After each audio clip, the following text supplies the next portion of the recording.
हाय बच्चों, आज हम लोग पढ़ेंगे क्लास 10 द बाल पोएम का पार्ट 2।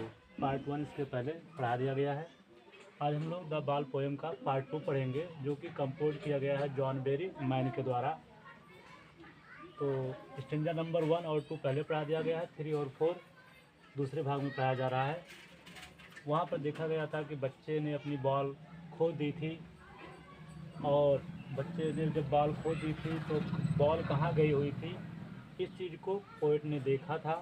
अब पोएट ने देखा था तो कहता है, I would not intrude on him a dime another ball is worthless now he senses first responsibility in a world of possessions people will take balls will be lost always little boy. तो poet कह रहा है आई किसके लिए शब्द आया है बच्चों? ये आई आया है पोएट के लिए। किसके लिए आया बच्चों? पोएट कौन है? John Berryman. तो जॉन बेरी मैन कहते हैं कि आई वुड नॉट इंट्रूड मतलब बच्चों होता है बाधा देना या दखल देना। तो आई would not intrude on him, मैं उसे कोई बाधा नहीं दूंगा या मैं कोई दखलंदाजी नहीं दूंगा। I would not intrude on him, आई किसके लिए आया है? पोएट के लिए आया है। तो पोएट कहते हैं आई वुड नॉट, मैं नहीं इंट्रूड दखलबाजी दूंगा या हस्तक्षेप करूंगा ऑन हिम, उस पर, मतलब मैं इस पर कोई हस्तक्षेप नहीं करूंगा। किस पर हस्तक्षेप? जो लड़के की बॉल खो गई है, वो निराश है, उस पर वो कहता है मैं कोई हस्तक्षेप नहीं करूंगा। A dime another ball is worthless now. A dime मतलब बच्चों होता है 10 सेंट। क्या होता है? 10 सेंट, जो कि ये अमेरिकन पैसे की बात हो रहा है। तो आ डाइम बराबर कितने होता है? 10 सेंट के। तो कहता है कि 10 सेंट अनोदर बॉल, और दूसरी बॉल, इज वर्थलेस मतलब बेकार है, व्यर्थ है। नाउ मतलब अब। कहता है आ डाइम 10 सेंट देना और दूसरी बॉल उसे देना इज वर्थलेस मतलब बेकार है। नाउ मतलब अब उसको आ डाइम 10 सेंट और दूसरी बॉल देना बेकार है। क्यों बेकार है बच्चों? क्योंकि जिस बच्चे ने बॉल खोई है ना, उस बच्चे का उस बॉल के साथ बड़ी यादें जुड़ी हुई हैं, और वो बॉल उसने खो दी है तो उस याद को भुला नहीं पा रहा है। इसलिए कहते हैं कि उसको 10 सेंट दे दिया जाए या डाइम दे दिया जाए या अनोदर बॉल दे, दूसरी बॉल दे दिया जाए, तो उस बच्चे के लिए बहुत वो बेकार है। मतलब उसकी जो निराशा है वो डाइम और अनोदर बॉल कम नहीं कर सकती है। बच्चों इस तरह ऐसे समझ लो कि जैसे आपके कोई प्रिय वस्तु हो, और वो प्रिय वस्तु के साथ पास आपने काफ़ी समय गुजारा हो, बिताया हो, और एक दिन वो चीज़ वस्तु खो जाए, तो कोई वस्तु उसके सामने पर दिया जाए तो क्या उसे भुला मिलता है? तो वही भुलाना बड़ा मुश्किल होता है। तो वही कह रहा है पोएट कि आई would not intrude on him, मैं उसे कोई दखलंदाजी नहीं दूंगा, कोई हस्तक्षेप नहीं करूंगा। आ डाइम मतलब 10 सेंट, अनोदर बॉल और दूसरी बॉल इज वर्थलेस नाउ, अब उसके लिए बेकार है, व्यर्थ है। मतलब उसको डाइम देना या दूसरी बॉल देना उस बच्चे के लिए एकदम बेकार है। क्यों बेकार है? क्योंकि उस बच्चे ने उस बॉल के साथ काफ़ी समय बिताया होगा, खेला होगा, उस गेंद के साथ उसकी यादें जुड़ी हुई है, तो दूसरी वस्तु उसको देना बेकार है। ही सेंसेस फर्स्ट रिस्पॉन्सिबिलिटी, ही किसके लिए आया है? बच्चे के लिए आया है, जिस लड़के ने गेंद खो दी है। सेंसेस मतलब सीखता है यहाँ, फर्स्ट मतलब पहला, रिस्पॉन्सिबिलिटी मतलब होता है बच्चों जिम्मेदारी। क्या होता है? जिम्मेदारी। ही सेंसेस फर्स्ट रिस्पॉन्सिबिलिटी, वो प्रथम जिम्मेदारी सीखता है।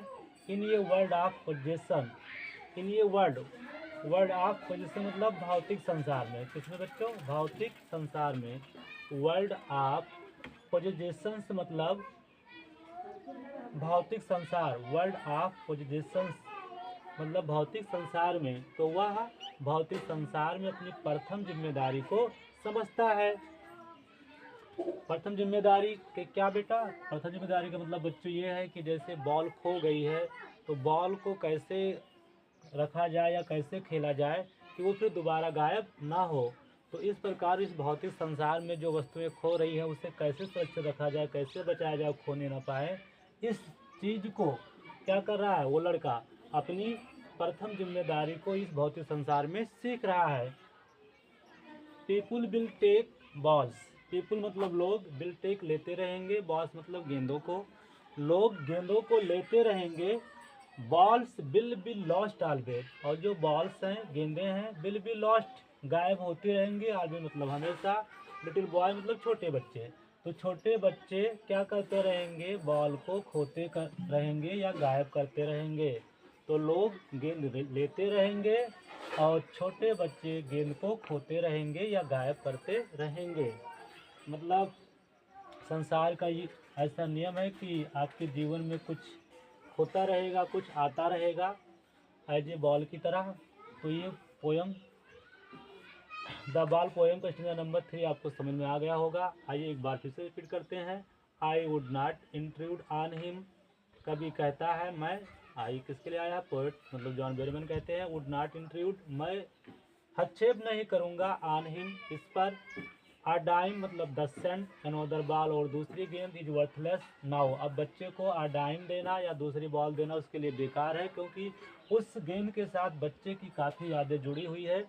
ही सेंसस फर्स्ट रिस्पॉन्सिबिलिटी, ही माने वो, सेंसस मतलब सीखता है, फर्स्ट मतलब प्रथम, रिस्पॉन्सिबिलिटी मतलब जिम्मेदारी, वो अपनी प्रथम जिम्मेदारी सीखता है। इन ये वर्ल्ड, इन मतलब में, आ वर्ल्ड ऑफ पोजिशन मतलब भौतिक संसार में, वो भौतिक संसार में अपनी प्रथम जिम्मेदारी को सीखता है।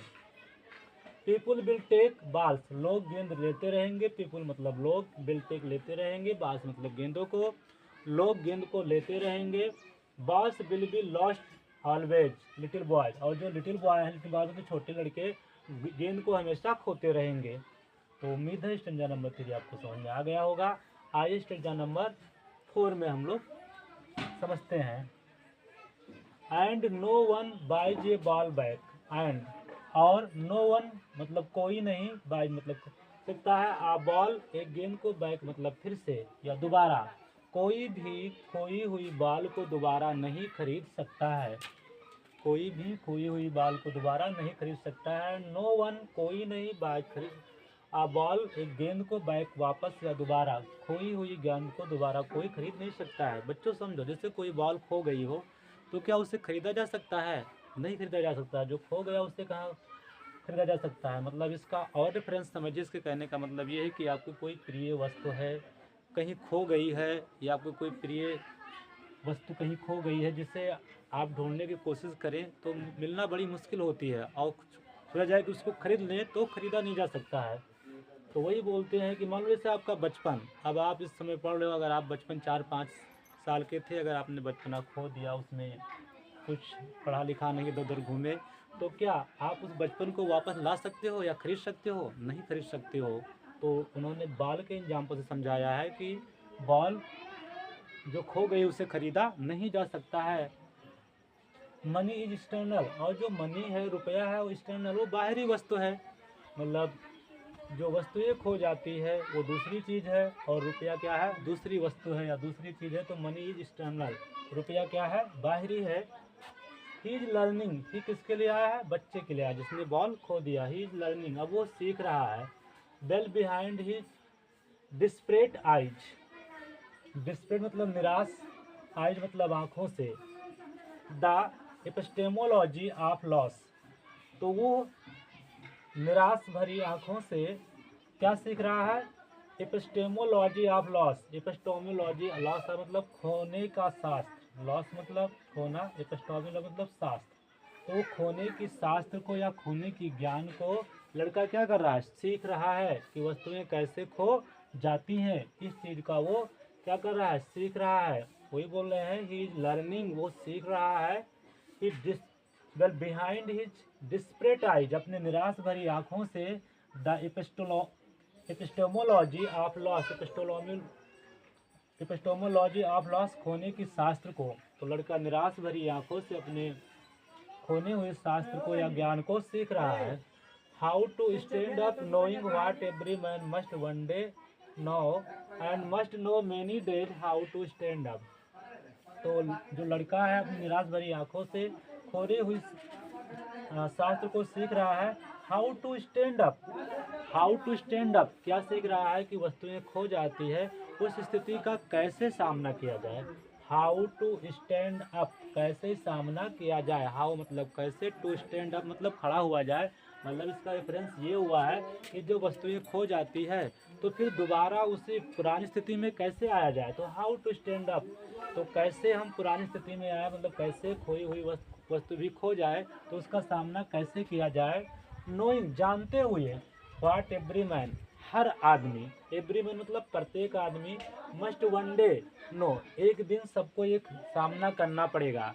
हर व्यक्ति ये जानता है कि उसे इस संसार में खोने की स्थिति का सामना करना पड़ेगा, क्योंकि संसार में हर समय पर हर लोगों की कुछ नई नई वस्तुएं खोती रहती है। कोई अपना फादर खो देता है, कोई मदर खो देते हैं, कोई ब्रदर खो देते हैं।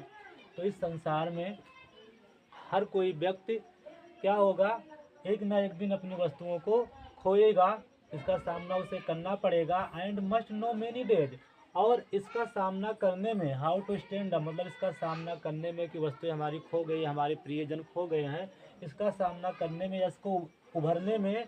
एंड मोस्ट और बहुत से लोग, नो मेनी डेज बहुत से दिन लगा देते हैं, मतलब बड़े दिनों के बाद उस दुख से छुटकारा पाते हैं। तो बहुत से लोग होते हैं कि खोई हुई वस्तु से छुटकारा पाने में बहुत दिन लगा देते हैं।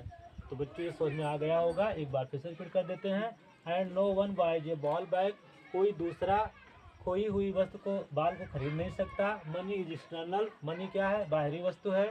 इज लर्निंग, कौन, लड़का, ही किसके लिए आया है, लड़के के लिए आ रहा है। लर्निंग सीख रहा है, well behind it desperate eyes, जब निराश भरी आंखों से सीख रहा है। The epistemology of loss, epistemo of logy of loss मतलब खोने की शास्त्र को, लड़का खोने की शास्त्र को सीख रहा है।